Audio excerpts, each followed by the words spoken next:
آج کے عظیم الشان پروگرام کے مہمان خصوصی ترجمان اہل حق، یادگار اسلاف، استاد علماء، شیخ الحدیث، ہمارے محسن، مشفق اور ہمارے مربی حضرت مولانا قاضی عبدالرشید صاحب دامن فیوز العالیہ کی خدمت میں ملتمس ہوں، تشریف لائیں اور اپنے مواعظ حسنہ سے ہمیں مستفید فرمائیں۔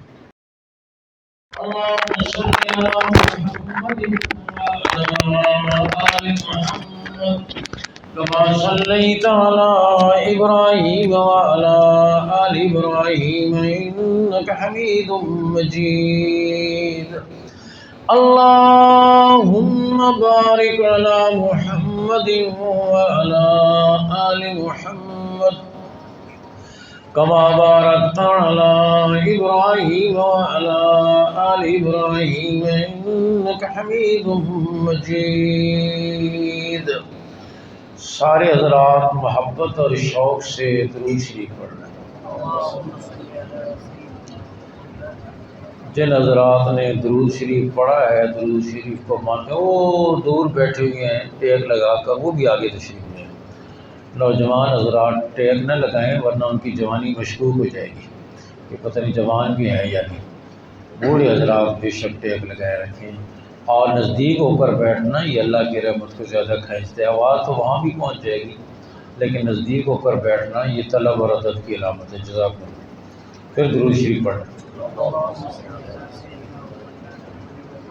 قابل صد کرام و تکریم علماء کرام، گرامی قدر سامعین، میرے واجب الاحترام بزرگوں، بھائیوں، عزیزوں،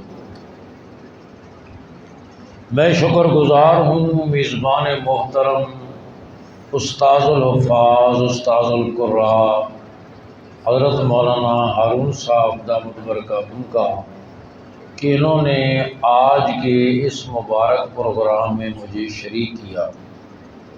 مجھ سے پہلے ہمارے برادر مکرم استاذ العلماء جامع المحاسن حضرت مولانا ظہیر الدین احمدی صاحب دامت برکاتہ نے بڑی جامع، دلنشین اور پر اثر گفتگو فرمائی، اور حضرت فرما رہے تھے کہ اب سارا وقت آپ کا ہے۔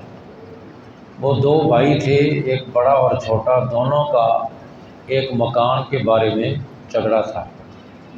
چھوٹا بھائی ذرا بڑا ہوشیار تھا، وہ کہنے لگا، بھائی جان بڑے بھائی سے کہنے لگا، یہ زمین سے لے کر چھت تک 12 فٹ جگہ آپ مجھے دے دیں، پھر چھت سے لے کر آسمان تک ساری آپ کی ہے۔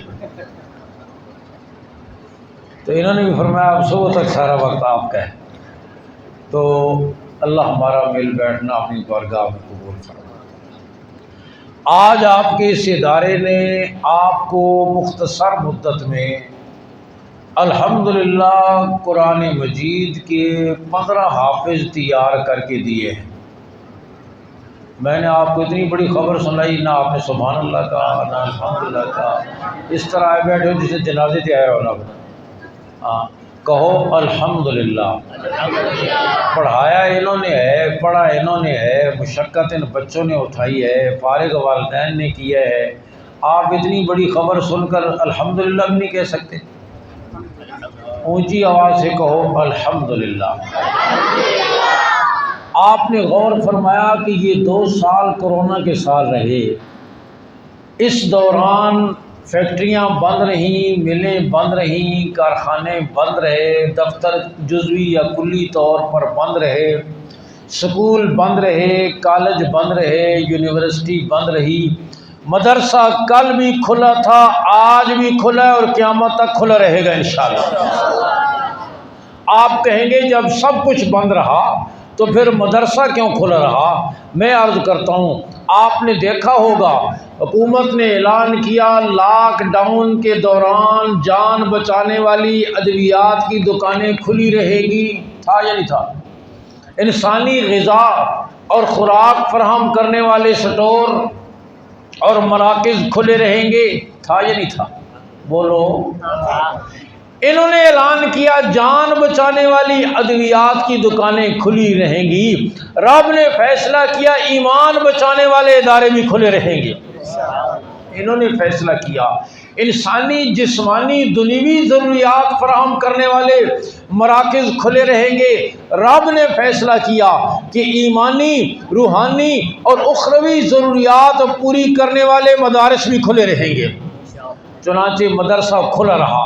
جب دوسری لہر آئی، سابق وفاقی وزیر تعلیم شفقت محمود صاحب کے ساتھ ہماری میٹنگ ہوئی، وہ کہنے لگے ریاست کا فیصلہ ہے، تعلیمی ادارے بند ہوں گے، مدرسہ بھی تعلیمی ادارہ ہے، لہذا یہ بھی بند ہوگا۔ ہم نے کہا آپ مدارس کو سکولوں پر قیاس نہ کریں، وہاں آپ بغیر امتحان کے پروموٹ کر دیتے ہیں، ہم کیسے کریں؟ ایک بچے کے 12 پارے حفظ ہوئے ہوں، 3 مہینے چھٹی کر کے آئے، ہم کہیں اب تو 21واں پارہ شروع کر، اس لیے کہ تیرے 20 تو ہو گئے نا۔ وہاں تو آپ بغیر پڑھائے آگے بھیج دیتے ہیں، ہم کیسے کریں؟ پھر ہم نے کہا آپ اس لیے بند کر رہے ہیں کہ بچے کرنٹینہ میں ہیں، ہمارے بچے تو پہلے کرنٹینہ میں ہیں۔ آپ 20 سیکنڈ ہاتھ دھونے کی بات کرتے ہیں، جو وضو کرتا ہے وہ تو وضو مکمل ہونے تک 160 سیکنڈ ہاتھ ہوتا ہے، سارے وضو کے دوران ہاتھوں پر تو پانی پڑتا رہتا ہے۔ لہذا مدرسہ کھلا رہا، درسگاہیں کھلی رہیں، قال اللہ اور قال رسول کی صدائیں بلند ہوتی رہیں۔ میں نے عرض کیا اس وبا کے باوجود وفاق المدارس عربیہ پاکستان، جو پاکستان ہی نہیں عالم اسلام کے مدارس کا سب سے بڑا نیٹ ورک اور بورڈ ہے، اس وفاق المدارس نے ابھی جو امتحان ہوا اس سال میں 1 سال کی مدت میں قوم کو 90,000 حافظ اور 37,000 عالم اور مفتی مہیا کیے۔ الحمدللہ ان علماء نے قوم کی دینی ضرورت کو پورا کیا، محتاج نہیں بنایا، پسماندہ نہیں بنایا، روکھی سوکھی کھا کر، چپڑاسی سے کم تنخواہ پہ گزارا کر کے، مسجد کے کسی تنگ حجرے اور چوک میں گزارا کر کے، الحمدللہ قوم کا رشتہ انہوں نے قرآن سے ٹوٹنے نہیں دیا، کلمے سے ٹوٹنے نہیں دیا، انہوں نے کبھی ہڑتال نہیں کی۔ میں نے ملتان کے ایک پروگرام میں کہا تمہاری تنخواہیں نہ بڑھیں، تم پہیہ جام ہڑتال کرتے ہو، بازوؤں پر کالی پٹیاں باندھتے ہو، تم کل دھرنا دیتے ہو، تم قلم چھوڑ ہڑتال کرتے ہو، کبھی ہم نے بھی مسلح چھوڑ ہڑتال کی ہے؟ بولو آپ نے ابھی 60-70 سال زندگی میں کبھی سنا ہو کہ علماء نے اعلان کیا ہے تنخواہیں بڑھاؤ نہیں تو 14-10 سے مسلح چھوڑ ہڑتال کریں گے، نہ جنازے پڑھائیں گے نہ نمازیں پڑھائیں گے؟ آج تک سنا ہے؟ بولو نہیں، اور انشاءاللہ قیامت تک نہیں سنو گے۔ ارے آئے دن ینگ ڈاکٹر ہڑتال کرتے ہیں، ٹیچر یونین ہڑتال کرتی ہیں، پٹواری ہڑتال کرتے ہیں، ٹیلی فون والے ہڑتال کرتے ہیں، آئل ٹینکر والے ہڑتال کرتے ہیں، تاجر یونینیں ہڑتال کرتی ہیں۔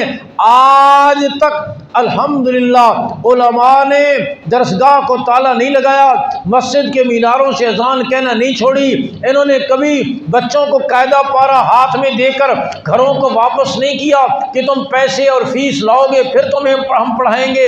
الحمدللہ علماء یہ قربانیاں دے کر، اور آج پوری دنیا میں پاکستان کا نام روشن ہے۔ سعودی عرب جس سرزمین پر قرآن نازل ہوا ہے وہ عرب ہیں، ہم عجم ہیں، ان کی زبان میں قرآن نازل ہوا۔ سعودی عرب میں 1 سال میں قرآن مجید کے 5,000 حافظ تیار ہوتے ہیں، اور آپ کے وطن عزیز پاکستان میں 1 سال میں 1 لاکھ حافظ تیار ہوتے ہیں۔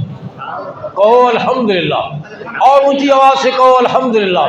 آپ تو بالکل مرجھائے ہوئے بیٹھے ہیں، کہو الحمدللہ۔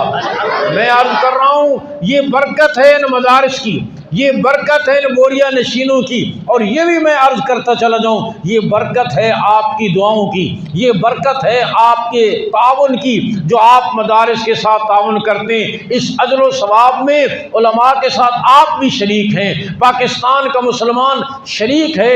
سعودی عرب نے ہم سے کئی سال 5-6 سال پہلے پوچھا، رابطہ عالم اسلامی نے، آپ کے وفاق المدارس کے تحت اس سال قرآن کے کتنے حافظ تیار ہوئے؟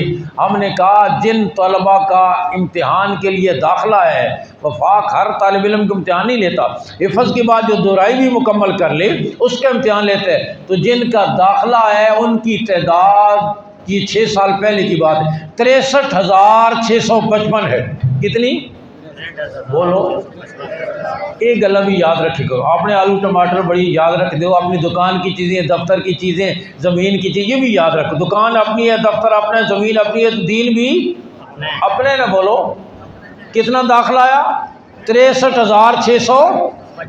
وہ کہنے لگے یہ کیسے ہو سکتا ہے؟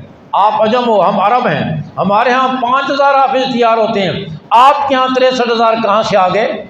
ایسا کہ کوئی تیل تو نہیں ہے نا تھوڑے کو زیادہ نکل آیا تو حافظ بھی زیادہ نکلا؟ اس کا تعلق تیل کے ساتھ نہیں ہے, یہ الگ محنت ہے. انہوں نے کہا فرشتے بھیجیں. ہم نے فرشتے بھیجی, انہوں نے اپنے طور پر تسلی کی. انہیں پتہ چلا کہ یہ 63,654 بھی نہیں, 656 بھی نہیں, 655 ہی ہیں. پھر 9 رمضان کو جدہ میں ایک بہت بڑی تقریب میں گورنر جدہ نے 30 اسلامی ملکوں کے نمائندوں کی موجودگی میں وفاق المدارس عربیہ پاکستان کو پوری دنیا میں ایک سال میں قرآن کے سب سے زیادہ حافظ تیار کرنے پر دنیا کا سب سے بڑا ایوارڈ دیا ہے. میں کہتا ہوں یہ پوری پاکستانی قوم کا اعزاز ہے, ان مدرسین کا اعزاز ہے جو صبح سحری سے لے کر رات گئے تک بوری اور چٹائی پر بیٹھ کر ایک ایک بچے پر محنت کر کے اور اس کی سینے میں قرآن اتارنے کا سبب اور ذریعہ بنتے ہیں. الحمدللہ یہ پاکستانی حکومت کا اعزاز ہے. ہم نے بارہا ارباب حکومت سے مذاکرات کی میز پر کہا تمہیں یہ اعزاز سمجھ میں نہیں آتا؟ ان بوریا نشینوں کی وجہ سے تمہیں وہ اعزاز ملا ہے جو پوری اسلامی دنیا کو اور عرب دنیا کو نہیں ملا. باہر سے کوئی کھلاڑی جیت کر آ جائے تم اس کو سر پہ اٹھا لیتے ہو, گیند کو ادھر سے مارا ادھر چلی گئی, ادھر سے مارا ادھر چلی, اس حضری نے کہیں تو جانا ہے. ہاں اس کو تم ہیرو بنا لیتے ہو, اس کو تم سر میں بٹھا لیتے ہو. کوئی باکسر کسی کو مکہ مار کے آ جائے اس کو تم سر میں بٹھا لیتے ہو. یہ اعزاز تمہیں سمجھ میں نہیں آتا. پوری عرب دنیا کا وہ اعزاز نصیب نہیں ہوا جو ان بوریا نشین علماء کی وجہ سے پاکستان کو نصیب ہوا. تو میں کہتا ہوں الحمدللہ علماء کے ذمہ جو آپ نے کام کیا, علماء یہاں تشریف فرمایا کثیر تعداد میں میرے دائیں بائیں, آپ نے ہمارے ذمہ غور کریں, پاور پلانٹ لگانا, بجلی کی لوڈ شیڈنگ دور کرنا, کچی گلیاں پکی کرنا, پل بنانا, مہنگائی کنٹرول کرنا, ایکسپورٹ امپورٹ, آپ نے یہ کام ہمارے سپرد نہیں کیا. قوم نے, آپ حضرات نے ہمارے ذمے عالم بنانا, حافظ بنانا, قاری بنانا, خطیب بنانا, مبلغ بنانا, مفتی بنانا, مسجد کو آباد کرنا, نماز پڑھانا, تراویح پڑھانا, جمعے کا خطبہ دینا, حلال اور حرام کی تمیز بتانا, اسلامی معاشرت اور اسلامی زندگی سے آگاہ کرنا, یہ کام آپ نے ہمارے سپرد کیا. ادھر دیکھو بھائی, او بھائی یہ کام میں نہیں کرنے دے رہا, میں تو سامنے دیکھنا آیا اتنے دور, تجھے کچھ اور دیکھتے پہ ہو. آخر میں مولوی صاحب ان کو 5 منٹ دینا, ایک دوسرے کو اچھی طرح دیکھ لیں. فی الحال ذرا ادھر مہربانی کرو, اگرچہ ہماری عادت نہیں ہے, کبھی ادھر دیکھتے ہیں, کبھی ادھر دیکھتے ہیں, کبھی ادھر اللہ کے رسول کی بات سننا ایسے جیسے آپ حضور کی مجلس میں بیٹھے ہوئے, حضور کی مجلس میں بیٹھے ہوتے ادھر ادھر دیکھتے. آپ کے ارشادات کا بھی ادب احترام اسی طرح ضروری ہے. سمجھ آ رہی ہے بات؟ سننا آ جائے گا تو اللہ عمل کی توفیق بھی دے دے. تماشا نہ بنایا کرو, کھیلتے ہی مت سنو.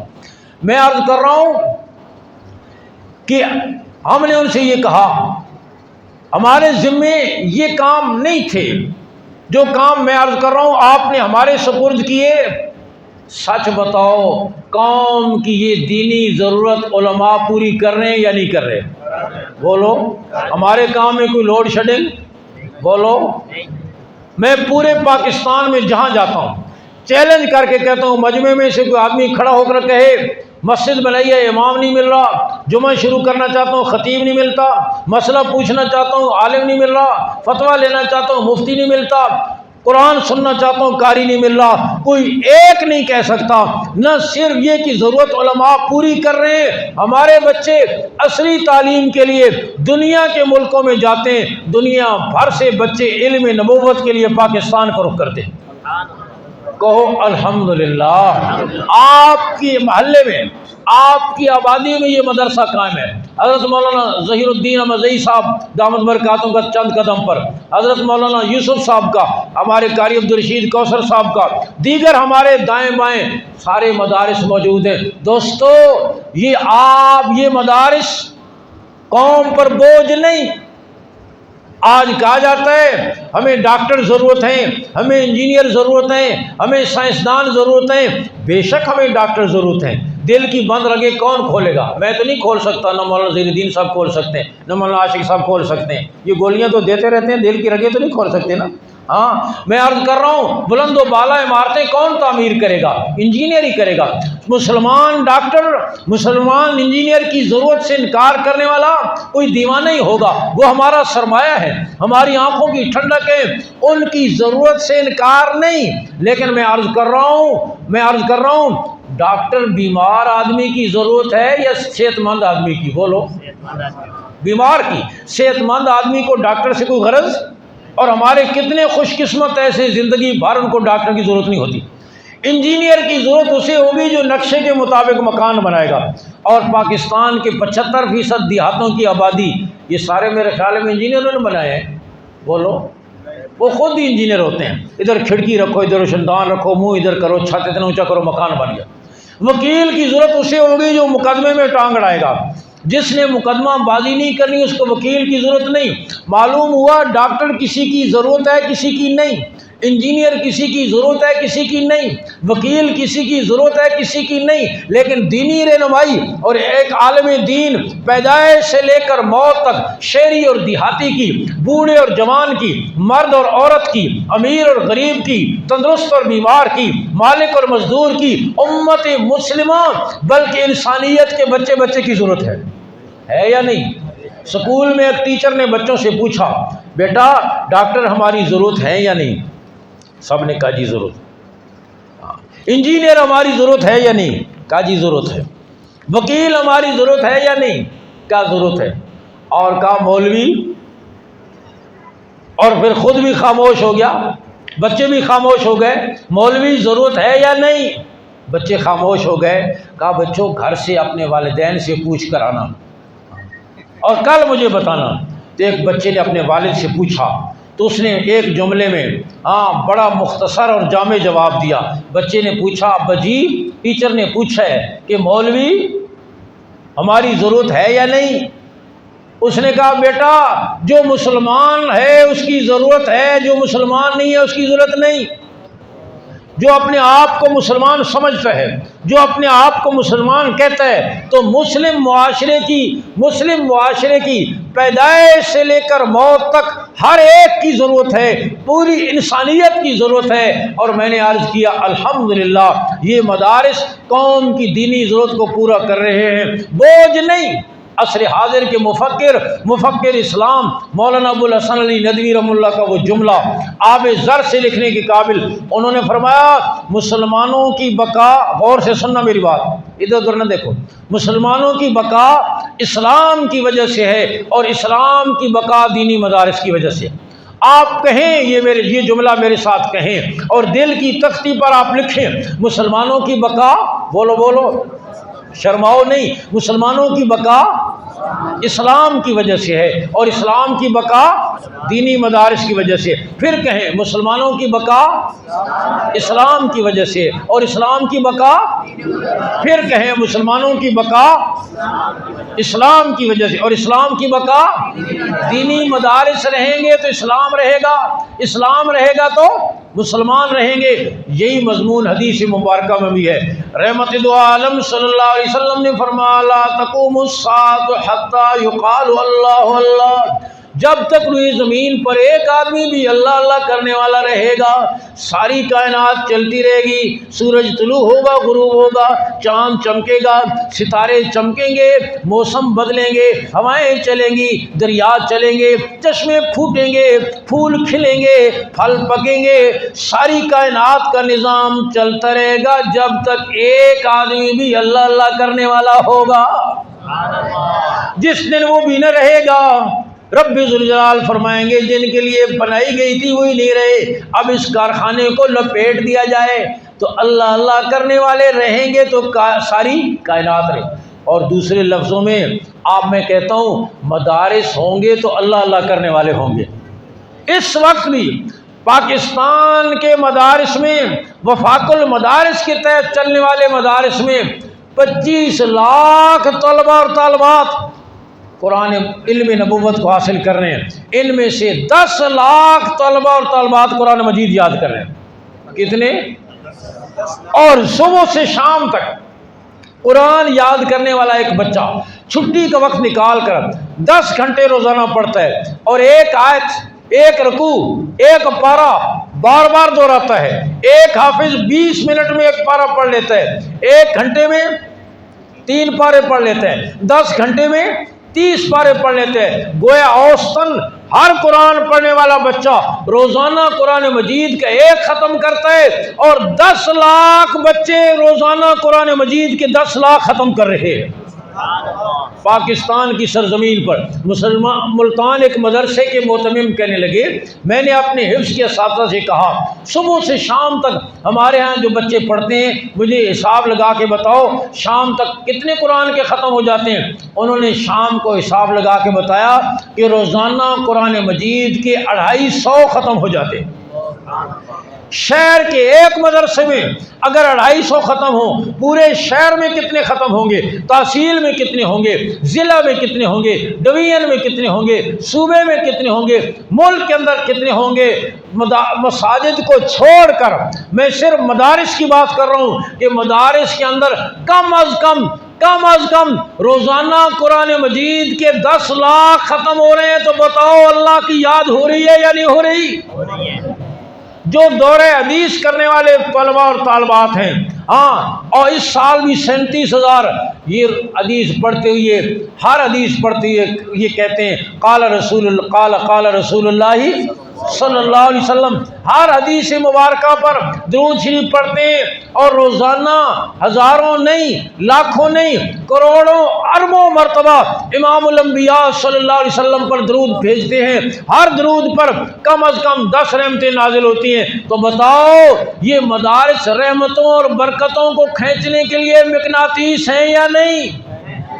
بوجھ نہیں، ہماری بقا کا ذریعہ ہے، ہمارے وجود کا ذریعہ ہے۔ میں نے اسلام آباد میں کتنی دفعہ کہا اگر اسلام آباد بچا ہوا ہے تو ان معصوم بچوں کے قرآن پڑھنے کی وجہ سے، ورنہ تمہارے کرتوت ایسے کب کا دھس چکا ہوتا۔ تمہارے کرتوت کبھی سود کا جواز، کبھی توہین رسالت کا جواز، کبھی قادیانیوں کی حوصلہ افزائی۔ کون سا جرم ہے اور کون سی حرکت ہے جو تم نے نہیں کی اللہ کے غضب کو دعوت دینے کے لیے؟ لیکن اگر یہ بچا ہوا ہے ان معصوم بچوں کی وجہ سے بچا ہوا ہے۔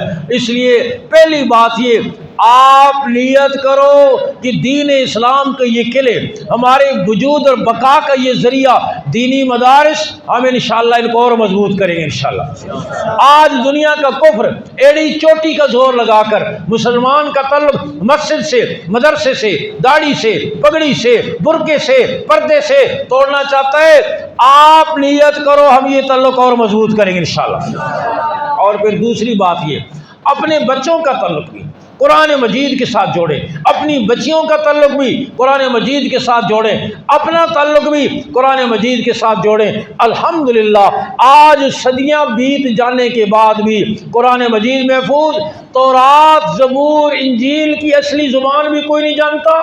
مختلف زبانوں میں ترجمے ملتے ہیں، اصلی زبان کوئی نہیں جانتا۔ لیکن قرآن، آپ بلوچستان میں چمن کے بارڈر پر چلے جائیں، پھر گلگت شمالی علاقہ جات کی کسی پہاڑی کی چوٹی پر چلے جائیں، اگر شمالی علاقہ جات میں کسی پہاڑی کی چوٹی پر کسی جھونپڑی میں رہنے والی ان پڑھ عورت بھی قرآن پڑھ رہی ہوگی تو عربی میں پڑھ رہی ہوگی۔ قرآن بھی محفوظ، قرآن کی زبان بھی محفوظ، اور اس انداز میں کہ آج کرۂ ارض پر تورات، زبور، انجیل کا ایک حافظ نہیں، بلکہ پہلی امتوں میں سوائے نبی کے کوئی حافظ ہوتا ہی نہیں تھا۔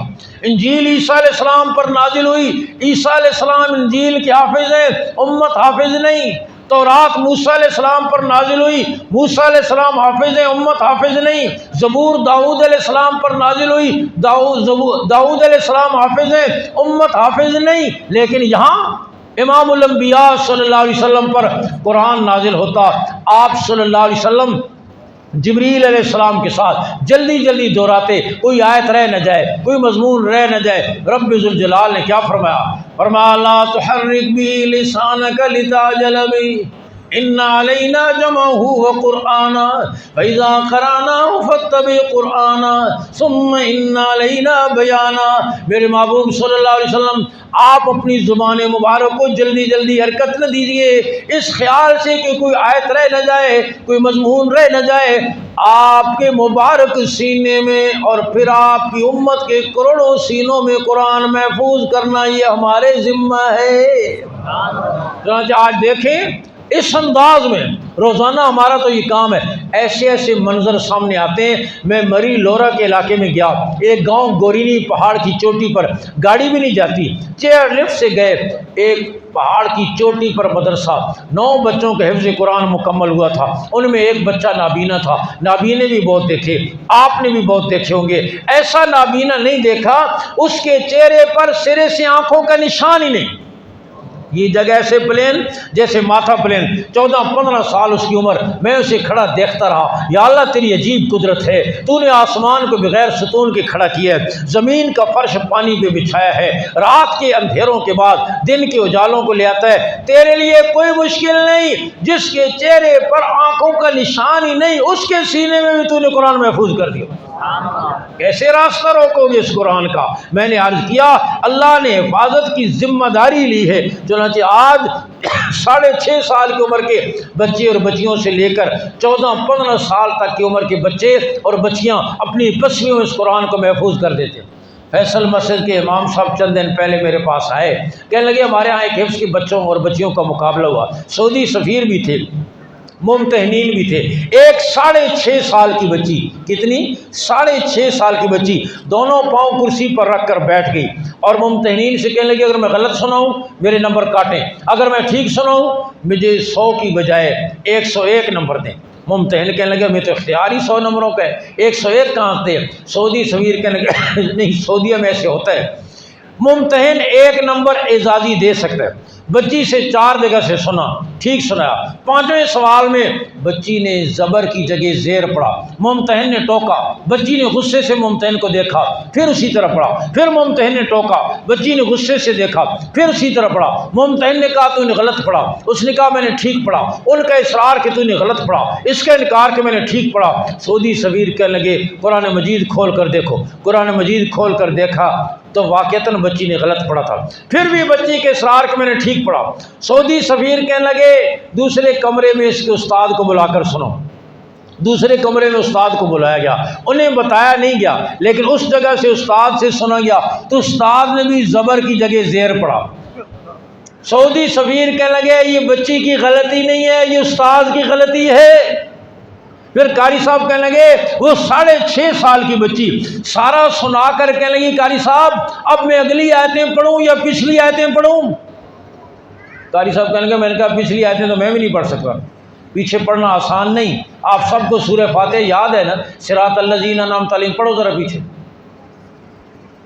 سورہ اخلاص یاد ہے نا، ولم یکن لہ کفوا احد پڑھو ذرا پیچھے۔ ہاں تو پیچھے پڑھنا آسان نہیں، لیکن فرمایا اس قرآن مجید کا اعجاز ہے نا کہ 6.5 سال کی بچی جس روانی سے اسے آگے پڑھنا آتا ہے اسی روانی سے پیچھے پڑھنا بھی آتا ہے۔ یہ قرآن مجید کے اعجاز ہے۔ اللہ ان پسلیوں میں اور ان سینوں میں اللہ قرآن کو محفوظ دعا کرو اللہ ہمیں قرآن سے تعلق نصیب فرمائے۔ اور میرے دوستو یہ لازوال دولت ہے۔ آج ان 15 بچوں کو میں مبارکباد پیش کرتا ہوں، ان کے والدین کو، ان کے خاندانوں کو، حضرت قاری صاحب کو، آپ معاونین و اہل محلہ کو، دیکھ کر خوش ہونے والے، دعائیں کرنے والے آپ کو میں مبارکباد پیش کرتا ہوں کہ آج اللہ نے ان بچوں کو لازوال دولت دی ہے۔ ساری دولتیں یہی رہ جائیں گی، کوئی جائے گی ساتھ بولو؟ ہاں کوئی چیز ساتھ جائے گی؟ سر کی ٹوپی اترے گی، آنکھ کا چشمہ اترے گا، کلائی کی گھڑی اترے گی، عورت ہے تو زیور اترے گا، ماتھے کا جھومر اترے گا، گلے کا ہار اترے گا، ہاتھوں کے کنگن اتریں گے، انگلی کی انگوٹھی اترے گی، پاؤں کا پازیب اترے گا، زرق برق لباس اترے گا اور 2 چادروں میں لپیٹ کر رخصت کر دیا جائے گا۔ جنوبی پنجاب ایک بڑا جاگیردار تھا اور بڑا فرعون اور متکبر قسم کا، وہ اپنے ڈیرے پر اونچا بیٹھتا، باقی کسی کو اس کے برابر بیٹھنے کی اجازت نہ تھی، باقی سارے نیچے بیٹھتے۔ ایک درویش قسم کا آدمی آیا اور بڑی بے تکلفی سے آ کر اس کے برابر بیٹھ گیا۔ اسے بڑا غصہ، تو کون ہے؟ جو میرے برابر بیٹھ گیا۔ اس درویش نے کہا میں بھی جاگیردار ہوں۔ اس نے کہا تو کہاں سے جاگیردار ہے؟ اس علاقے کے جتنے جاگیردار ہیں میں سب کو جانتا ہوں۔ کہا نہیں میں بھی جاگیردار ہوں۔ کتنی زمین ہے تیری؟ وہ درویش کہنا تیرے برابر، یا ہو سکتا ہے تجھ سے کچھ زیادہ ہی ہو۔ اس نے کہا میرے برابر کیسے؟ اس نے کہا بس مرنے کی دیر ہے، تیری میری زمین برابر ہو جائے گی، بلکہ میرا قد تجھ سے ذرا بڑا ہے تو تجھ سے تھوڑی زیادہ ہی ہو جائے گی۔ ایسے تو نہیں ہوتا جاگیردار کی قبر 20 کنال میں بنائی جائے، ہاں، اور سوسائٹی کے مالک کی قبر 20 کنال اور غریب کی، سب کی ناپ تول کر ایک جیسی، وہاں جاتے ہی سارے امتیاز ختم۔ 22ویں گریڈ کا افسر بھی پڑا ہوا ہے، ہاں، اور 4 سٹار جرنیل بھی پڑا ہوا ہے، اور بڑا تاجر بھی پڑا ہوا ہے، وہاں سارے امتیاز ختم۔ میرے دوستو ساری دولتیں یہی رہ جائیں گی، لیکن قرآن کی دولت قبر اور حشر میں ساتھ جائے گی۔ حدیث شریف میں آتا ہے امام الانبیاء صلی اللہ علیہ وسلم نے فرمایا اللہ میدان حشر میں حافظ قرآن کو بلا کر اپنے سامنے کھڑا کریں گے، پھر اس کے ماں باپ کو بلائیں گے، اس سے پوچھیں گے پہچانتے ہو وہ کون ہے؟ یہ کہے گا میرے ماں باپ ہیں۔ اللہ فرمائیں گے ان کے گناہوں کی وجہ سے ان پر جہنم واجب ہو چکی تھی، لیکن تو میرا محبوب ہے، تیرے سینے میں میری کتاب محفوظ ہے، میں تجھے اختیار دیتا ہوں اپنے والدین اور اپنے خاندان کے 10 آدمی جن کو چاہو چن کر جنت میں لے جاؤ۔ یہ کوٹا جرنیل کے لیے نہیں، یہ کوٹا صدر کے لیے نہیں، وزیر اعظم کے لیے نہیں، وزیر کے لیے نہیں، پارلیمنٹیرین کے لیے نہیں، ہاں، ملینئر کے لیے نہیں، یہ کوٹا اس کے لیے ہے جس کی پسلیوں میں اللہ کا قرآن محفوظ ہے۔ اس لیے میں کہتا ہوں اپنی اولاد کو صرف بڑھاپے کا نہیں، بڑھاپے کا بھی ضرور سہارا بناؤ، کوئی اسلام نے منع تو نہیں کیا، لیکن بڑھاپے سے بڑھ کر اپنی اولاد کو قبر اور حشر کا سہارا بناؤ، آخرت کا ضمانتی بناؤ۔ جس دن سارے ختم ہو جائیں گے، آپ کی ATM مشینیں جواب دے جائیں گی، چیک بکیں اڑ جائیں گی، بینک بیلنس ختم ہو جائے گا، اپنی اولاد کو اس دن کے لیے تیار کرو، اس دن کا سہارا بناؤ جس دن سارے ختم ہو جائیں گے۔ تو کون نیت کرتا ہے کہ انشاءاللہ اپنا کوئی بیٹا پوتا بھانجا بھتیجا انشاءاللہ کسی کو قرآن کا حافظ بنا کر آخرت کا ضمانتی بنائے گا؟ ہاتھ اونچے کرو، میں کوئی ووٹ تو نہیں لینا تھوڑے کو، ہاں، آپ کے فائدے کی بات کر رہا ہوں، ہاں، پکی نیت کر کے جاؤ، اور انشاءاللہ یہ نیت کر لیں گے، ہاں، تو اللہ تعالیٰ اس کی توفیق بھی دے دے۔ میں کشمیر راولہ کوٹ کے علاقے میں گیا، اسی طرح کی نیت کرائی، ایک باپ نے نیت کی، بیٹا بھی پیچھے بیٹھا ہوا تھا، صبح سے بیٹے سے کہا بیٹا چل سکول، اس نے کہا رات آپ نے کیا نیت کی تھی؟ میں تو مدرسے جاؤں گا۔ باپ کو بھی خیال آ گیا، اگلے سال میں گیا تو اس کے 13 پارے یاد ہو چکے تھے۔ یہ کوئی معمولی بات نہیں، آپ پکی نیت کرو کہ انشاءاللہ اپنی اولادوں کو آخرت کا ذخیرہ بنائیں گے انشاءاللہ۔ اور یہی دولت ہمارے ایک دوست، ہاں، وہاں کمیال روڈ پر، ہاں، SHO صاحب، انہوں نے اپنے بیٹے کو قرآن یاد کرایا۔ جس دن ان کا انتقال ہوا میں نے دیکھا باقی بیٹے کو کرسیاں لگا رہا ہے، کوئی شامیانے لگا رہا ہے، وہ بیٹا مسلسل ان کے سرانے کھڑے ہو کر قرآن پڑھ رہا ہے۔ میں نے کہا یہ دولت ہے جو اصل میں انہوں نے سرمایہ جمع کیا ہے، آپ نیت کرو ہم بھی ایسا سرمایہ جمع کریں گے انشاءاللہ۔ ہاں، اور پھر یہ بھی عرض کرتا چلا جاؤں، بات آ گئی تو یہ بھی آپ سے پوچھتا ہوں، آپ فرمائیں میرے اور آپ کے مرنے کے بعد جس ذوق شوق اور محبت سے ہمارا اپنا بیٹا پوتا بھانجا بھتیجا نواسا نواسی ہمارے لیے قرآن پڑھیں گے، دنیا کا کوئی مولوی اس طرح پڑھے گا؟ بولو، سچی گل کرو، میرا خیال نہیں کرے اس طرح کوئی مولوی پڑھے گا؟ بولو، مولوی کو کیا پڑی ہے؟ تیرے دادے کے لیے مغز مارتا پھرے، ہاں، مارکیٹیں جائیدادیں دکانیں تو لے، چاولوں کی پلیٹ نہیں مغز مارتا پھرے، پاگل ہویا۔ اور یہ جو تم ٹھیکے پر بلاتے ہو نا، 2 ادھر سے 4 ادھر سے، آؤ قرآن خوانی کرنی ہے، یہ 10 ورقے کٹھی پلٹتے ہیں۔ اپنے محکمے کی بات بتاتا کوئی نہیں ہے، میں تمہیں بتا رہا ہوں۔ ہاں، ہم نے اپنی مسجد کے لیے ریت کا ٹرک منگوایا، ہمارے حافظ صاحب ٹرک والے سے کہنے ہم ریت ناپیں گے، تسی 10 دے 3 سینکڑے ہوتے آتے 2 سینکڑے آخر کا آپ جی ناپ لو پر کر دے تو تسی بھی صرف 10 دے پورا قرآن پڑھ دے 20 بارے بھی نہیں ہے یا نہیں؟ سب کو پتہ ہے کہ کیا ہوتا ہے، لیکن خود پڑھا نہیں، بیٹا پڑھی نہیں، بہو پڑھی نہیں، نواسی پڑھی نہیں، کون پڑھے گا تیرے لیے قرآن؟ اس لیے نیت کرو کہ انشاءاللہ اپنی اولادوں کو سب سے پہلے قرآن سے وابستہ کرے۔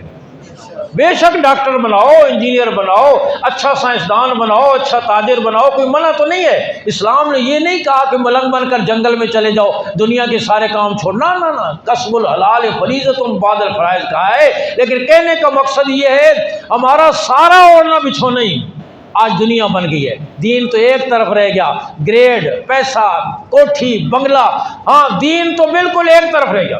کئی لوگ مجھے ملتے ہیں، استاد جی مبارک ہو، میں کس گل دی پتہ نہیں تو بادشاہ میرا پتر طارق محمود اس کو امریکن گرین کارڈ مل گیا، 10 لاکھ روپے تنخواہ ہو، سال سے 2 دفعہ ٹکٹ بھی ملتا، گھر بھی مل گیا، گڈی بھی مل، بڑا علیحدہ فضل ہو گیا، بس تھوڑا سا بے دین ہو گیا، باقی علیحدہ بڑا فضل ہو گیا۔ میں نے کہا بے دین ہو گیا تو پھر فضل کہاں سے ہو گیا ہے؟ بے دینی کے ساتھ ترقی تو ایسے ہے جیسے مرنے کے بعد مردہ پھول جائے اور کوئی بے وقوف کہے پہلے تو بڑا کمزور تھا بڑا تکڑا ہو گیا، اب جب پھٹے گا نا پھر پتہ چلے گا یہ صحت تھی یا کیا۔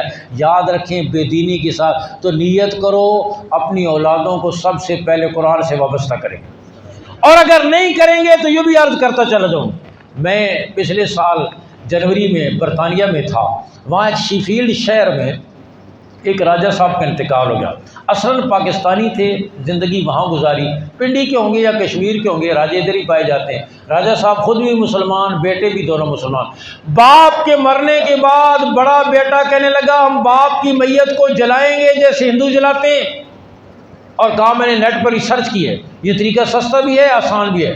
چھوٹے نے کہا دفن کرے۔ حالانکہ دوستو اسلام کا جینا بھی بے مثال، اسلام کا مرنا بھی بے مثال۔ حضرت نانوتوی رحمۃ اللہ کے پاس ایک ہندو آیا، حضرت ہمارا طریقہ اچھا ہے، ہم مرنے والے کو جلا دیتے ہیں، آپ مسلمان دفن کرتے ہو۔ حضرت نانوتوی برجستہ فرما لگے کچرا جلایا جاتا ہے، خزانہ دفن کیا جاتا ہے۔ کچرا جلایا جاتا ہے اور خزانہ دفن کیا ہے۔ بڑے نے کہا جلائیں گے، چھوٹے نے کہا دفن کریں گے۔ ان کا جھگڑا ہوا، معاملہ کورٹ تک گیا، 1.25 مہینے تک کیس چلتا رہا۔ 1.25 مہینے کے بعد عدالت نے فیصلہ کیا مسلمان تھا دفن کیا جائے۔ 1.25 مہینے تک اس کی میت سرد خانے اور کولڈ سٹوریج میں پڑی رہی۔ اولادوں کو دین نہیں سکھائیں گے تو یہ دن دیکھنا پڑے گا، آپ کا جنازہ پڑھنے کے قابل نہیں ہوگا۔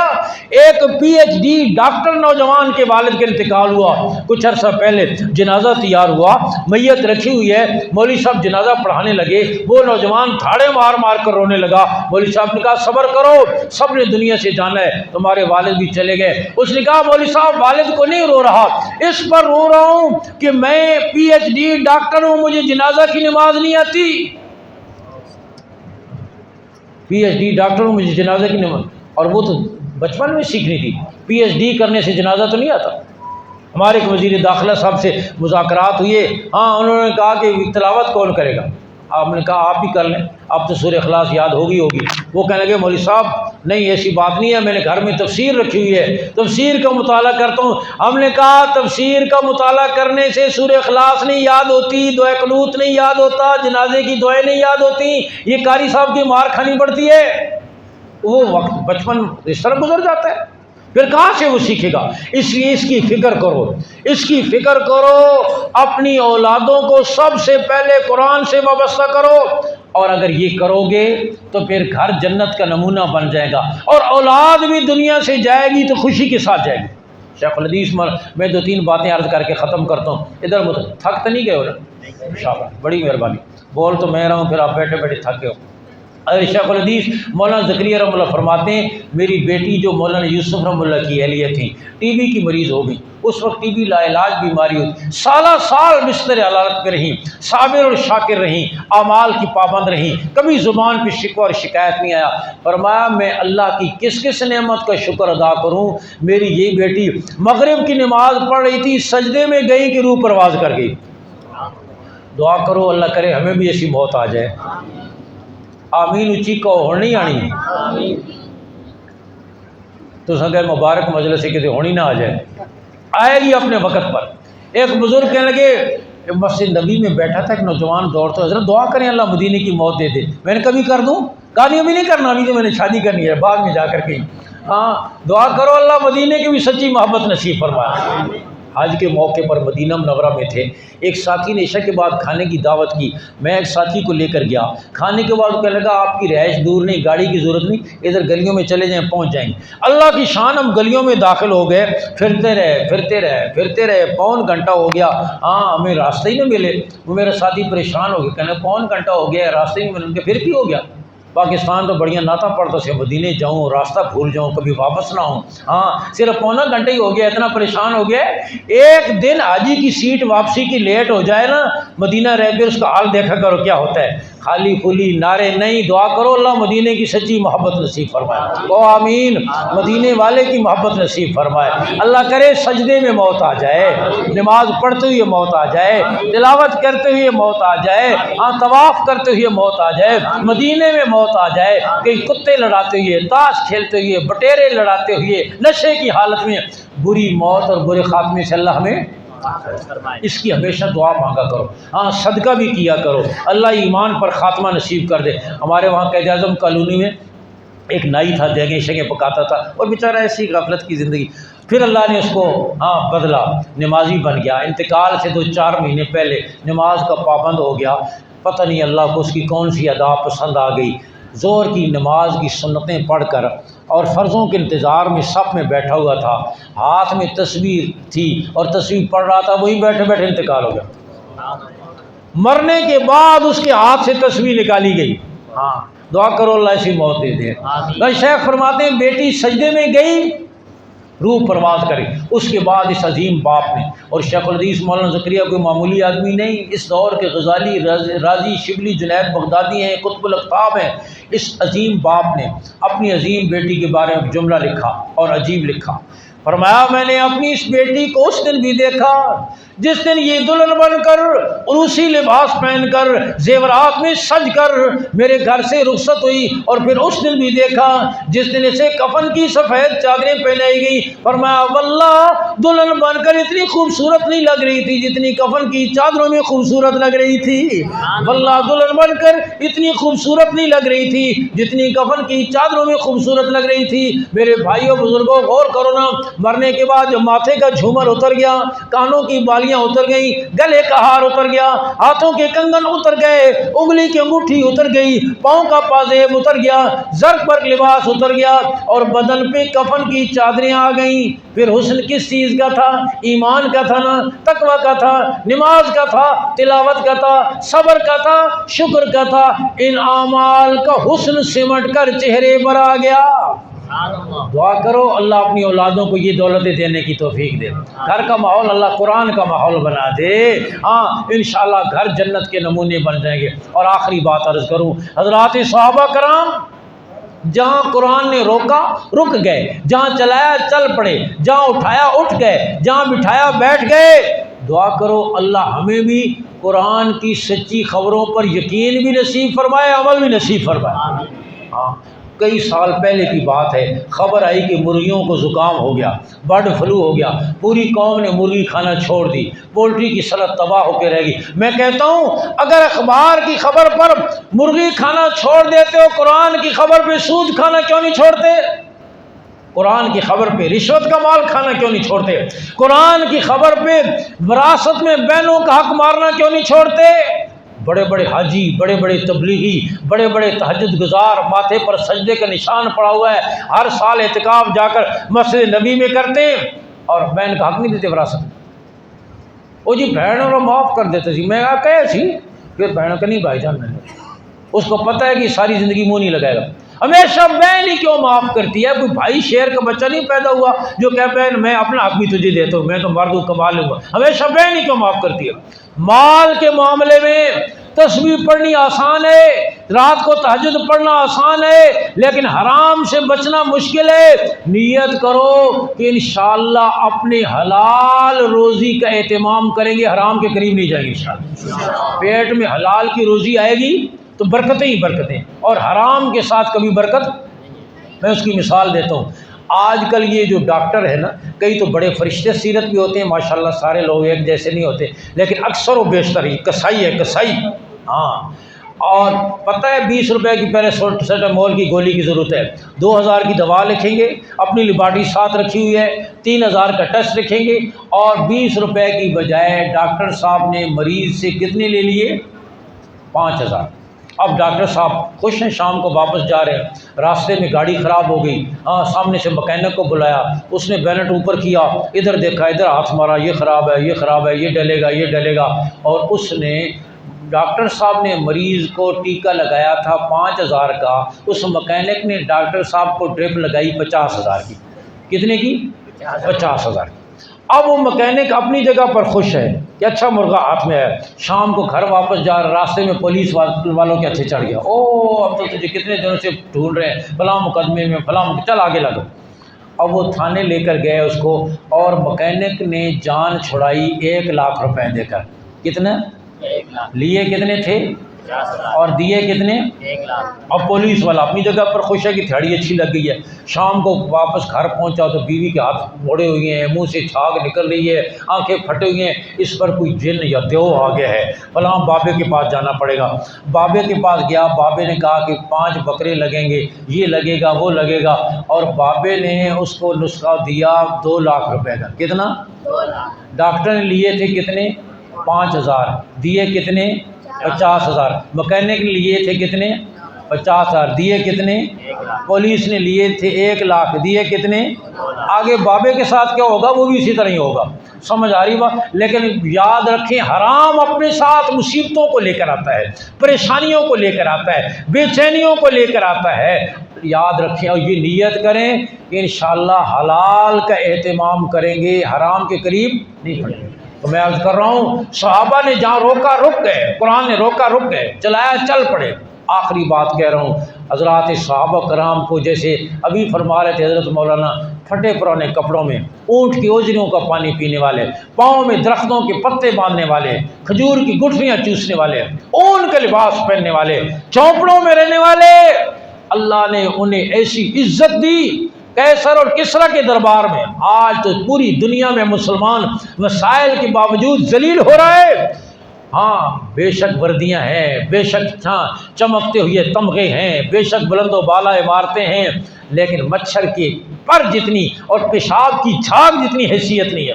اور وہاں حضرت ربیع رضی اللہ تعالیٰ اپنے ایک ساتھی کو لے کر کسریٰ کے دربار میں گئے، کپڑے پھٹے ہوئے، پیوند لگے ہوئے۔ اس نے پہنچے تو اس نے کہا اچھا اس لباس میں کسریٰ سے مذاکرات کرو گے؟ ایمان بڑی عجیب چیز ہے۔